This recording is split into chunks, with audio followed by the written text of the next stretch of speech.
my beautiful people. This is your certified life and relationship coach, Coach Court. And today's topic is going to be court me or lose me.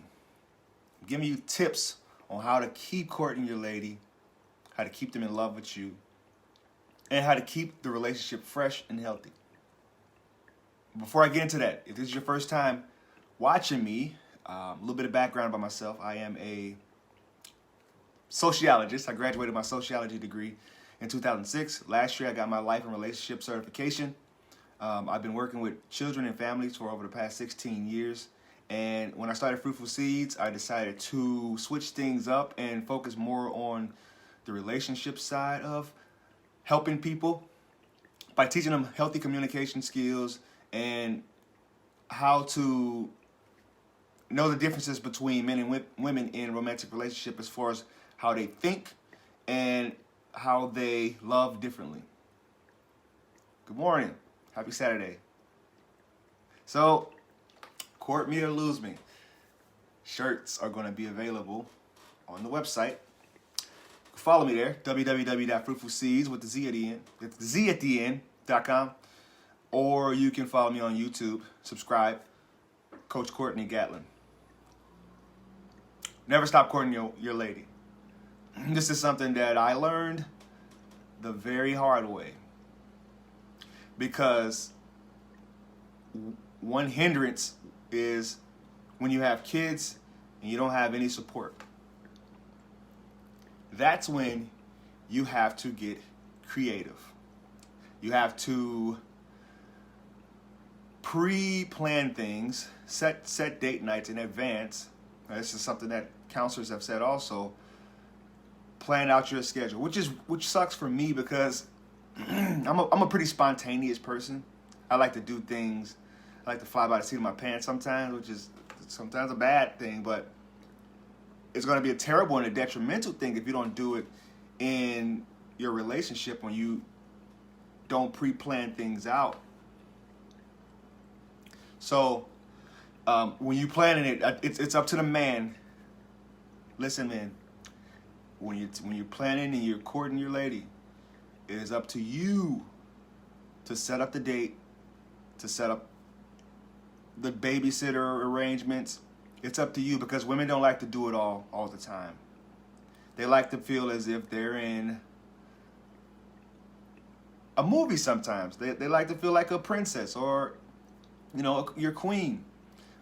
So you need to learn how to treat them as such and put the effort in to show them exactly what they are. That's who they are. So there's a big difference between dating and there's a difference between dating and courting. Dating, you date, you pretty much just, you're kind of wasting each other's time if you ask me. Sure, you may be getting to know each other, but not on a deeper level. You're not interested in going to their family events, or you're not interested in learning more about them. But when you're courting someone, that's when things get more serious because you're basically dating them for them to become your long-term spouse. And that's when you need to start implementing these tips I'm going to give you here. I actually I've been writing stuff down lately. I usually just kind of, like I said yesterday, I kind of shoot from the hip, but I like this. This is something I know that courting is very important in relationships. So I wanted to make sure it was letter perfect. So yeah, the difference between dating and courting, it's a lot more serious than just simply dating someone. Because, and those courtships are the ones that's going to be the hardest during the breakup.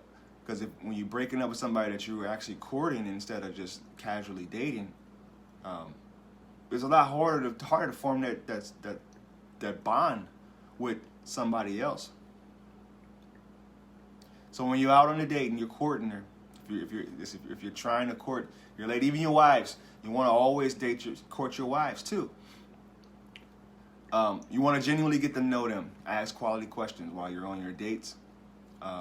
Scientific studies show that women bond more by communication, getting their feelings out there. And it's actually known that little known fact that women say more words than men typically during the day. Like a huge difference. I think I found it said anywhere between 18 to 20,000 words a day, compared to a man 5 to 7,000 words. That's a huge difference. And when you're on your dates and you're courting, that's why it's important to ask them quality questions to get them talking, to get them bonding with you. Get them bonding with you. And when, wow,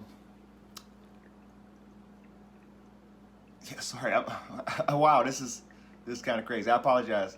I'm getting a lot of people popping in today. You want to get them talking, because that's how they bond. They get their feelings out there. Like I said, they say typically 20,000 words a day compared to a man's 7,000 words. And if you can get them talking and get them feeling comfortable and safe with you, you're gonna be their go-to guy whenever they have anything to talk about.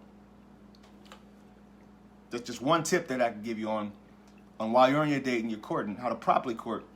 Get them talking about their family, get them talking about their friends. Generally learn more, want to learn more about them and just kind of what their history is and what makes them tick.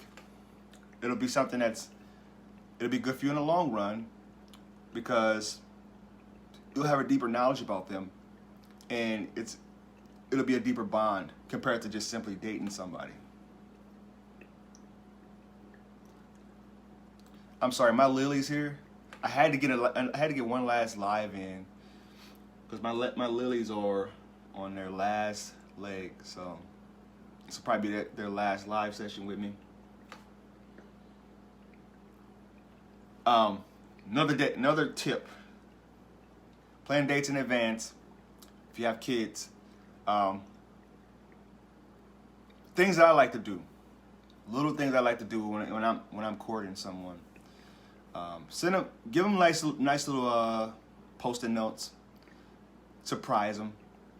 Put it somewhere they don't think they're gonna find them at. Like put them in their if they like to do their makeup in the mirror, just stick little post-it notes on the mirror. Let them know how much you care about them and how special they are to you. This is gonna floor them, but when you're going on your dates, open the door for them. Pump the gas for them.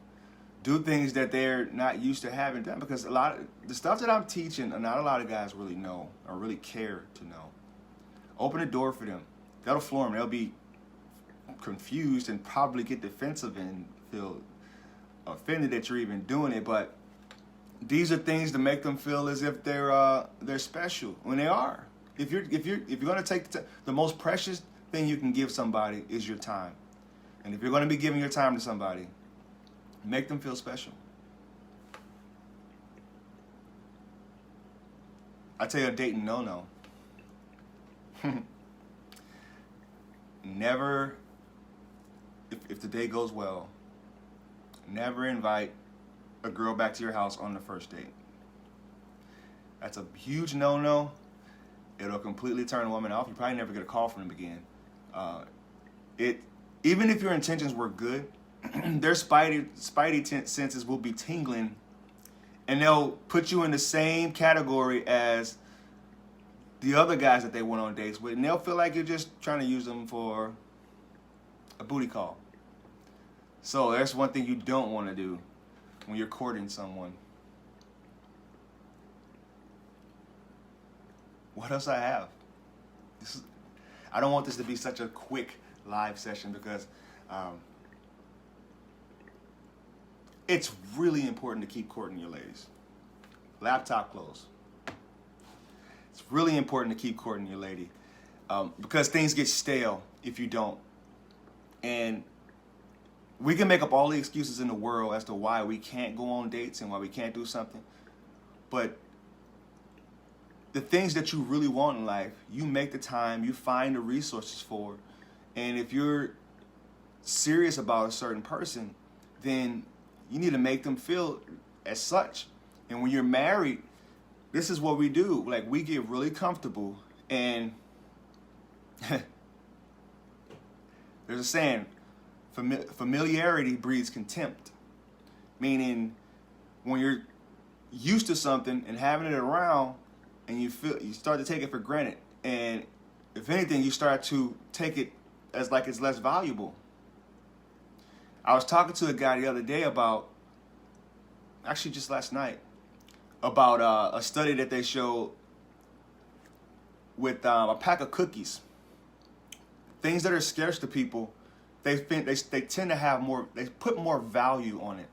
But the things that they can have in abundance, they don't take it as serious, and they start to actually either resent it, or take it for granted, or just completely stop caring about it at all. The pack of cookies, they did a study on the same pack of cookies. One of them had a higher price than the other one, but it was less of them. I think it was like a ton of cookies. They're all sitting next to each other in the store, and the cookies that had only 2 packages left with a higher price were the ones that were getting taken the quickest, because it showed scarcity. And my apologies, it shows scarcity, and if something is scarce, people tend to put more value on it. So if you're when you're courting too, that's the same way. If you're always available to somebody, they're not going to take you as, they're not going to value your time as much as somebody that doesn't give them much of their time. If that makes any sense. I do this at the grocery store. I go to the store, and if I see a bunch of different items that I can't make a decision on, I just take the one that looked like it was the most popular. Like, I'll take the one that has like 2 or 3 left, and it might have been a poor decision. The other stuff might have been better, but that's just the way that the human brain works. It works like, whatever's has the less of has to be something that's of higher value. All right. You guys, I'm going to ask you guys questions. You guys got any questions for me?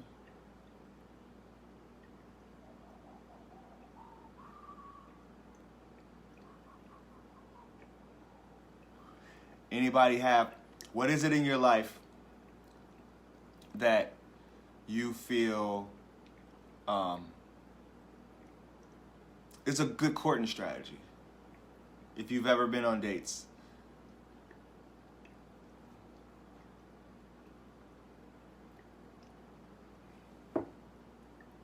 Don't know if you guys still here, but go check out my website. Shirts are going to be up really, really soon. I guess in closing, never stop courting your lady. Never stop courting your wives. And one of my mentors said, if you don't court your wives or lady, somebody else will. Somebody else will come along. Somebody else will know already. Somebody will know already.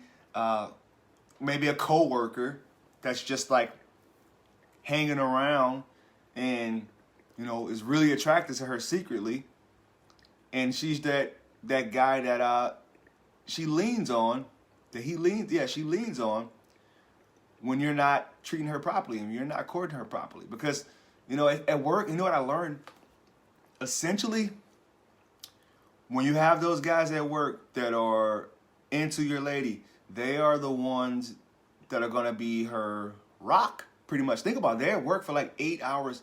You ever heard of, oh, that's my work wife or that's my work husband? That's actually a true thing. And if you're not careful, he's going to end up courting her more than you do. He's going to be the one that's sitting there listening to all her problems. And if she's somebody who isn't respectful about her relationship, she's going to be referring her problems to him. I always do when I catch him. His messages are amazing. He's so good with getting his messages across. Oh, you're talking about me. Sorry. Thank you. I try. So, agree, bro. Been with my wife 7 years. Been together so long. We got so used to each other. We forgot what we used to do for fun when we were in the early stages. Exactly. And that's when women stop becoming as attracted to you.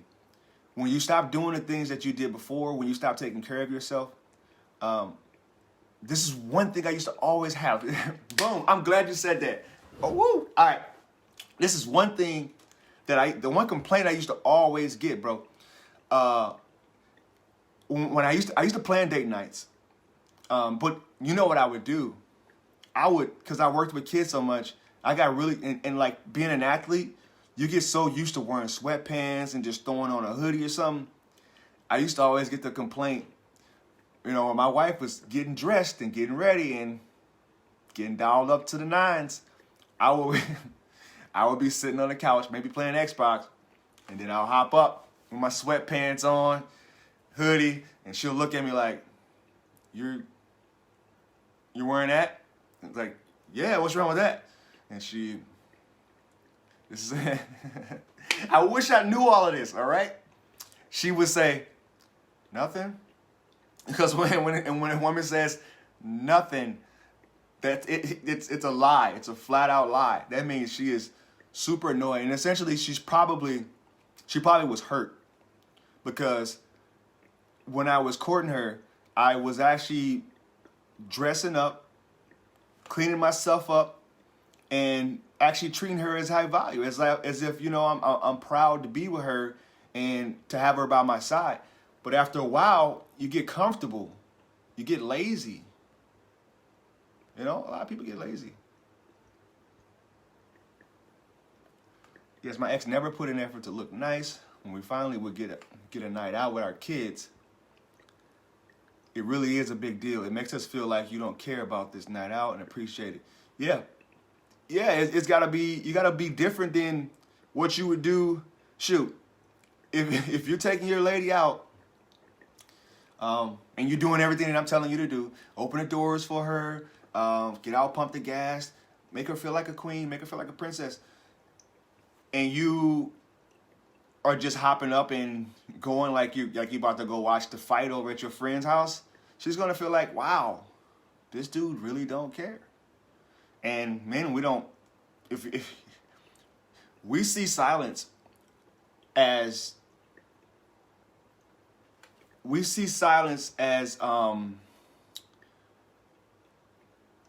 contentment. Okay, when a woman doesn't argue with us, we feel like, okay, everything's okay.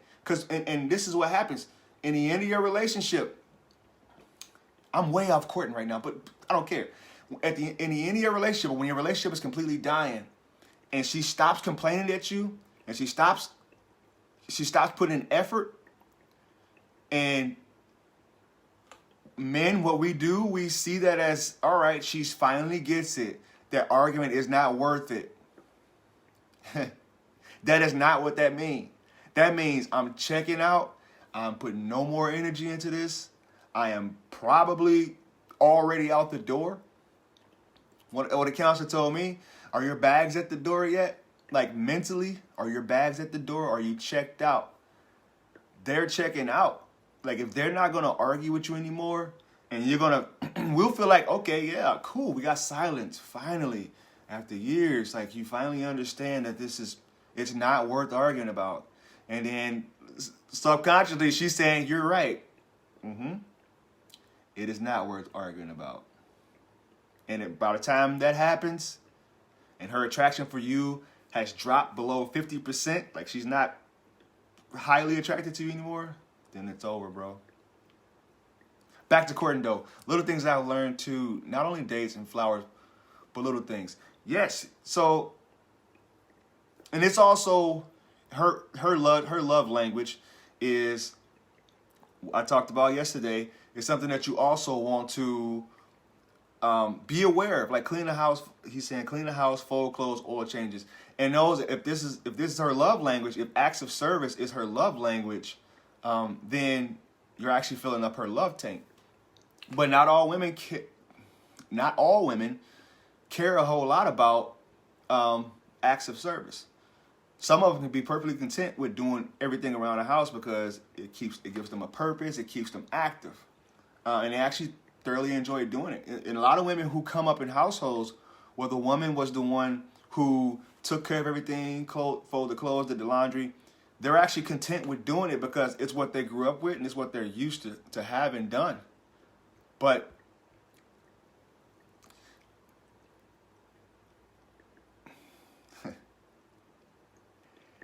so I actually I came across an article about this new like progressive thing that people are doing, and I guess I don't know if it's progressive or not, but like actually married couples are like not living together. I'm not even gonna get into that. So the acts of service wouldn't even be something that's like it wouldn't be something that like actually pertains to this case. Hey, so hey Julian, appreciate you, man. Appreciate you chiming in and keeping this conversation going. Yeah, like these flowers over here. Why can't somebody buy me some flowers for once? You know, I don't know how many freaking dozens I done bought over the past years. So go back. When I end this live, I give some tips on how to properly court. Do things, be spontaneous. Women want to feel special while they're on dates. They want to feel as if they're second best to your cell phone or of less priority in your life. You like flowers. Of course, always got to have some life in your house. I've always kept flowers around.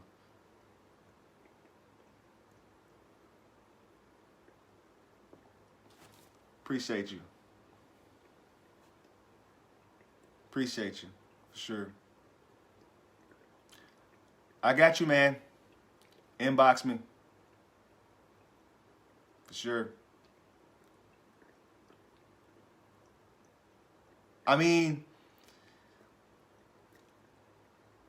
these are dying, but it is important to have a life in your house, you know? It isn't just for women.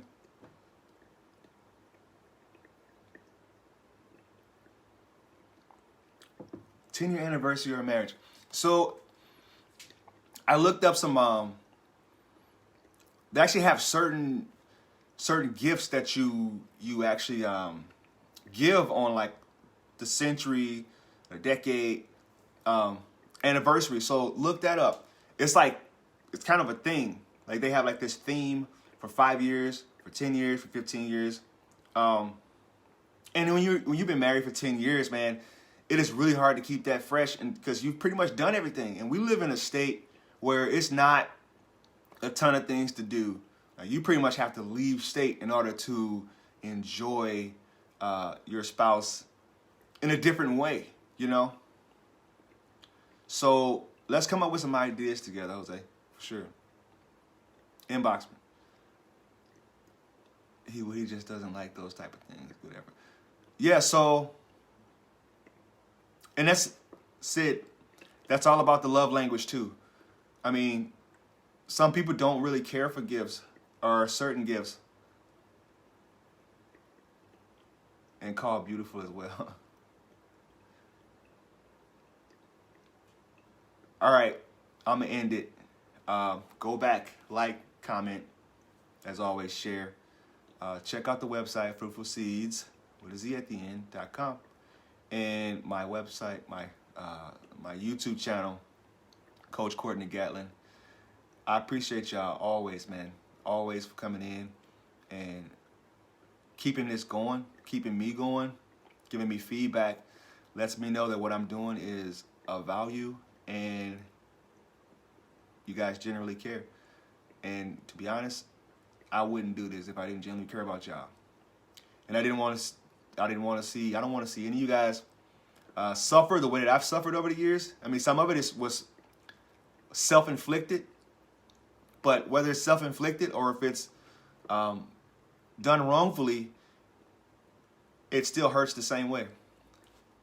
So, closing with a quote from my stepdad. Actually, he said, I was 16 years old. And he asked me, he said, man, don't you want to learn how to live instead of live to learn? And as a 16-year-old, I'm thinking, I know everything. Little did I know, it hurts to put your hand on a hot stove. And it hurts even worse when somebody tells you that the stove is hot and I say I'm gonna do it anyway. Because I'm Superman. I'm different. I'm wired different. So, happy Saturday. New shirts. Court me or lose me. This is an absolute. You stop courting your wife or your spouse. Toast. I love y'all.